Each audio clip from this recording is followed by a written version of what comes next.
a different flavor of aggro in Mardu Winota. And Mardu Winota is something that we've seen kind of go both directions today against 4-color Reclamation specifically. One match, it just looked like it couldn't lose. In the other match, it looked like it couldn't win. So I'm interested to see what it is Horie is actually doing differently in this matchup in order to succeed over some of the other Mardu Winota players we've seen earlier.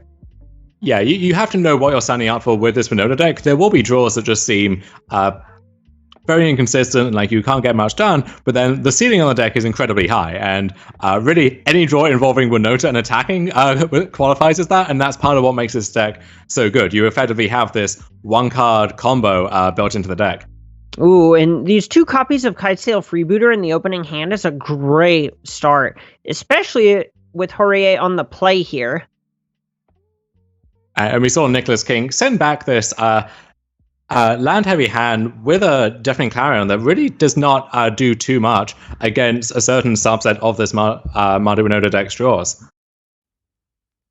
You know, looking at Horie's hand here, you gotta wonder if they're excited to have the humans half of the humans and non-humans combo deck in their hand.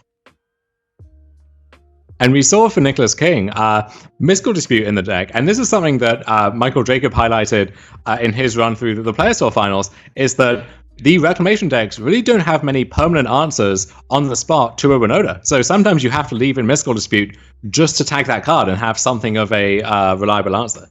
Yeah, if you're ahead, being able to do something like Aether Gust is a great way to buy a turn, but it isn't a permanent answer. So if you're already behind, Aether Gust just kind of feels like it's delaying the inevitable. So you see a lot of pilots feel sort of priced in to keeping Mystical Disputes in deck to just hope it gets to cancel their 4-drop. And Kai'Sail Freebooter snagging a Devout Decree that could have taken down either it or one of the larger threats. And look at that Gideon Blackblade in Nicholas King's hand. I know that Simon Nielsen, who is also running Mardu Winota in this event, has been a big fan of that card as something which dodges around a lot of the removal that Reclamation players are bringing to bear here. Just a nice threat to keep applying pressure with in this matchup. It's also a great way to, how do you put this? Fearlessly attack into a possible shark token from something like Shark Typhoon, which has become a defining player in the standard format, originally due to it being just some uncounterable threat.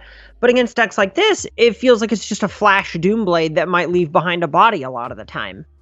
We also mentioned that Mardu Winota can have some trouble busting through Uro sometimes, and that -6 mode on Gideon is no joke. If that card sticks in play for long enough, then you have the answer there rolled up.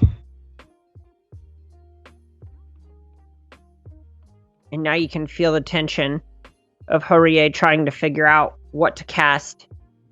Yeah, we can go for a double spell with just a hardcast Giant Killer and a Kai'Sail Freebooter, or we can try and stick the Gideon.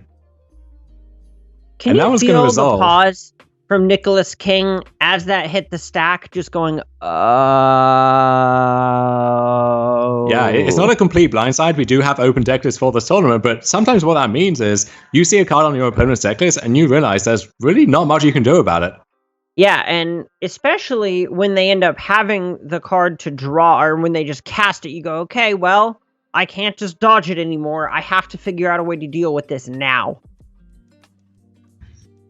Petty Theft will send Gideon back to the hand and delay it for a turn. Toru draws the 4th land, but it is a Templar Triumph coming to play tapped. So no Batteries of Talon or Winota on this turn. And he may decide in any case that he wants to use Kai'Sail Freebooter to test the waters, use a Gideon to maybe draw out a counterspell like a Mystical Dispute. At this point, I would expect to see Horie just lean into this copy of Kitesail Freebooter from hand just to force the issue on this Mystical Dispute. It's face up on the table. You don't need to give King the opportunity to favorably trade with your Gideon. Just don't give him the opportunity.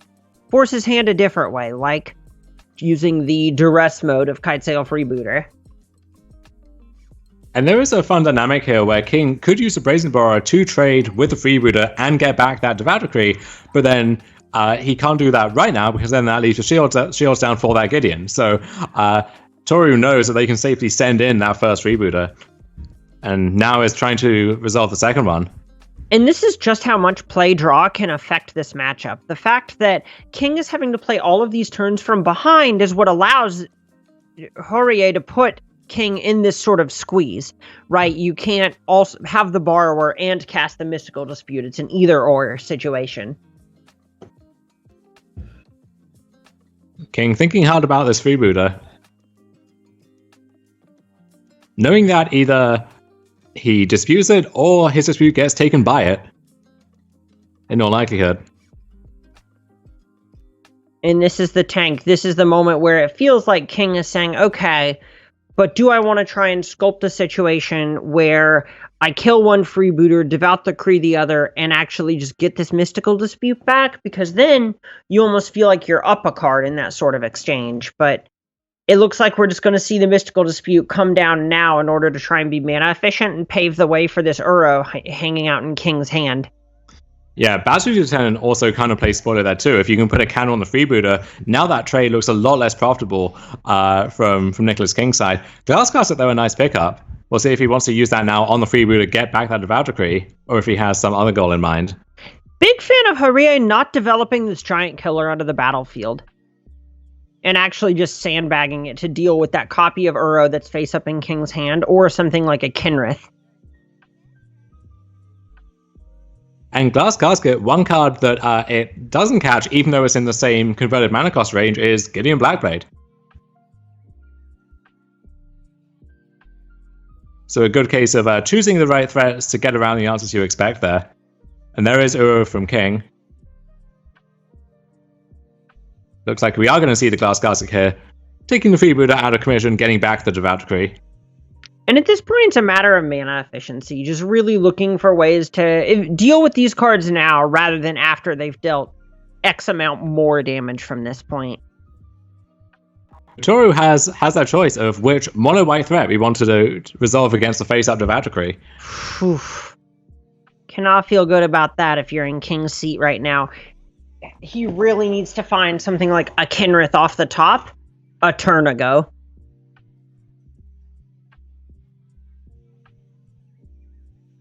Rampant Triumph there for Nicholas King. That's red source number 1 for Explosion. I was going to say, we are starting to build toward that explosion, slowly but surely. Right, an Explosion for 3 is something that'd be great here. So King is likely just going to be stuck developing Brazen Borrower on the instep to try and attack this Gideon after rolling up to 6, goes down to 3 from the Borrower. An Explosion for 3 next turn would be exactly what King needs to just go ahead and mop that Gideon up. Yeah, Horie does find Woj Rider off the top. That is a juicy target for the Devout Decree, but does leave something behind. Is a Go token leaving something behind? Here's Winota attempted by Toru. But I think they'll realize as they scan over Gideon that Gideon, unfortunately, is a human. So we're not going to get that trigger there, and Winota will be chewed up by the Devout Decree. But there is a case, I think, to just developing a threat now, force King to use his cards and keep applying pressure. But you would love to have that Winota back in the tank to get some effect off it immediately. There is a point here where ultimately King is just trying to navigate through all of the cards that Horie is presenting, but life is a resource that King is starting to run a little bit low on. It looks like Gideon's going to get another swing for 4 in, and with all the cards in Horie's hand, King's under real pressure. Just dealing with Gideon next turn with this Explosion might not be enough. And there is the second Raucan Triumph as the second red source for the Explosion. King only has 1 card left in his hand, but it is a good one. But Battery's Lieutenant could do some good work here. Ooh, and Battery's Lieutenant putting the counter on the Gideon. This is a loud message from Horie, just saying, we need to deal pressure. This extra point here, even if my Gideon goes away in a turn or two because of Brazen Borrower, that extra point now is worth it because that is the relevant portion of the game that remains.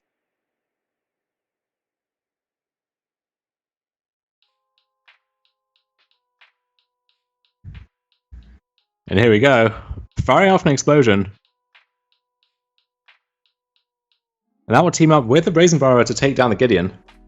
Ooh, 2 sweepers! Flame Sweep and Shatter the Sky coming off the top for King. This may be exactly what King needs to get back in this game and not succumb to the pressure from Horie. But look at this. Battery Lieutenant, the first one is good against a sweeper. The second one sure is as well. Oh, this is big. Because that, oh my goodness, that's going to make 2 tokens from Shatter the Sky, but Flame Sweep can mop them up. This is so back and forth. And once that happens, we have the Uro just chilling there in the graveyard for King. Oh my gosh.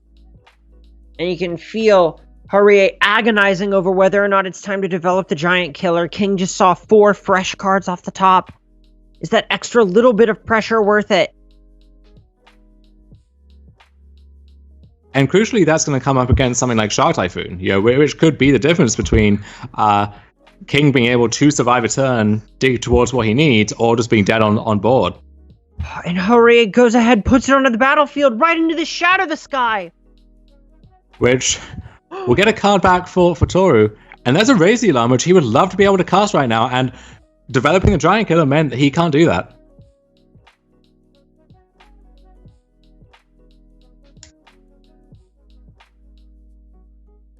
So this is working out. Or is it Flame Sweep? It's working out poorly for Horie.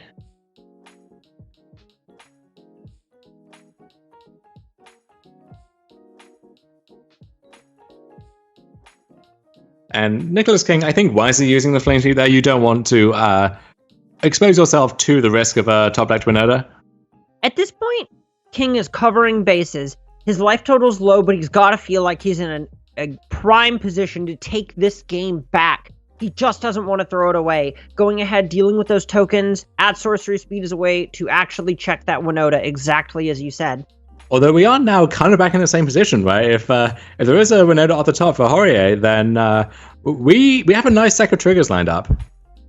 Oh, and this is so close. A couple of bricks off the top for King. This Uro is basically all he has right now. And this is such a common position against this Winota deck. You look like you're on the verge of stabilizing, and you cross your fingers. You maybe only need 1 turn. You just need them to not draw Winota. And you can feel King saying, do I want it to Castle Vantress, or do I need to cycle this Ketria Triome now and hope to spike a glass casket off the top? Here we go. There's Raise the Alarm. All right, Horie, what is it? Let's spin the wheel and see if we get to spin the wheel again.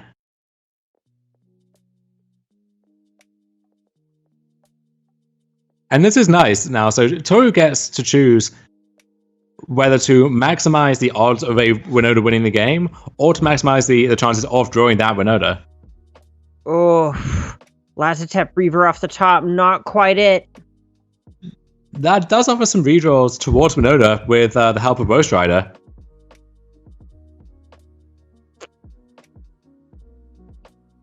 And an attack here from Toru. Ooh, I think we might just see Horie just go ahead and let this Ghost Rider die to escape it, to get the 3 points in here. Yeah, that's certainly an upgrade over Lazotep Reaver. And then that 5/4 Ghost Rider is a pretty serious threat by itself. Presents some more redraws exactly that way. Oh my gosh. And as if to add to the suspense, there we go. Some very slight Discord trouble. It's just fine. We're back in the thick of things. We're switching over to Horie's perspective. So we'll get to see the scries. Or maybe not. All right, back to King. 3 damage across. King down to 4. Ghost Rider down. And Ghost Rider back.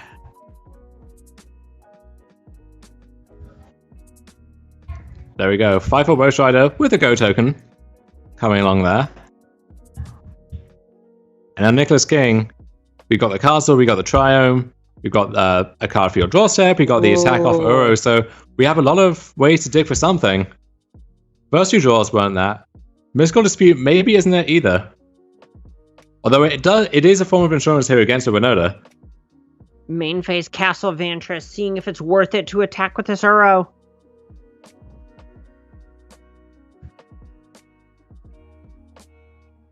And there's a Wilderness Reclamation, which does pair well with the castle, and we've seen that come out time and time again. Maybe not what he's in the market for here. Yeah, it's so scary because you can't immediately draw something like Wilderness Reclamation and survive, right? You attack with Uro, you go to 7. Horie probably just takes it on the chin and cracks back for 8, and you literally die. So this is some real long-term planning on King's part and trying to weigh, can I take this on top now, or do I need to bottom it and dig for some more immediate removal? Something like another Shatter of the Sky off the top. And bearing in mind here, if King attacks, it goes up to 7, but then is dead on the swing back to the creatures on the battlefield. So there's really no room to miss here. And it never feels good to have to hold Uro back, but that might be the position we're in. It's always so strange. Uro sort of does the Dragon Lord Ajutai thing, where if you think you need to block, it's probably time to attack. Right, and it never feels good to block, and that's a sign that the game may be slipping out of your control. Yeah, this is one of those incredibly rare times where it may be just correct, because King knows that this Wilderness Reclamation off the top is going to shoot him into the stratosphere if he can just make it to that draw step. He's thinking about it. He's thinking about it. You can feel his finger right on the button. He's thinking about it. Come on, King, what's it gonna be? No gamble, no future, as they used to say. Oh. Hovering over Nova attacks. And you might have expected to see the Triome cycled in advance for more information, but having to spend the 3 mana on the Triome also boxes out a bunch of cards that could otherwise be out in the situation. So it is tough to know exactly how you want to sequence this. One of the nice things about this Triome, and the reason we're seeing King sandbag it, is because next turn, when that Wilderness Reclamation is in King's grip, we can see Reclamation, Scry with Castle Vantress, attack with Uro, instep, untap, Scry with Castle Vantress again, cycle Ketria Triome to immediately get this card that King has sort of gotten a good bit of selection to actually find. Yeah, so the Triome is kind of almost a medium-term play at this point. And a Triome of their own for Toru. We'll see if that can cough up anything good. How about a Blood Crypt? That doesn't qualify. Although it does mean that next turn, if Toru can find a Winota, then they do get to resolve that through a mystical dispute. Alpha. Sending in the squad. And now Selfless Savior, I imagine this time, will protect the Ghost Rider. Or maybe not. I guess we're just sending Nicholas King down to 1, following up with Lazatet Reaver. So now we're back in the same position, actually, where if King attacks, then he would be dead on board, except that Dispute can tag this Reaver if we want to avoid that. Ooh, I feel like King's got to go for it. You know how taxed your mana is going to be because of the need to activate this Castle Vantress a couple of times in the next turn. Just use your mana efficiently. Now we do see the Triumph cycled. There's Reclamation. There's another Reclamation. So we'll scry now. See if we can find an appealing hit. Oh, there's Uro. How about that one, Emma? Does that qualify? That's Expansion Exploit. Is that lethal? Did King do it for exactly enough turns? Yeah, that's it. Wow. That's going to be lethal. King just wins on the spot, moving to 5-0 in this tournament with 4-color Reclamation. And this is something we've seen King time and time again on the SCG Tour online. We saw him do it with Team of Reclamation on week 4 of our seasonal championship qualifiers. Just would not let the game go, got every inch of value that he possibly could, and that is how he can turn the corner like this, like almost nobody else on the tour. Unbelievable navigation from Nicholas King. We've seen him wriggle out of some very difficult positions before that seem to require miracles to get out of. This one, a more conventional way to get back in this game, but he did it. He pulled it off, and Nicholas King goes to 5-0 in this tournament with 4-color Reclamation. Very likely to see at least one copy of that deck in our top 8.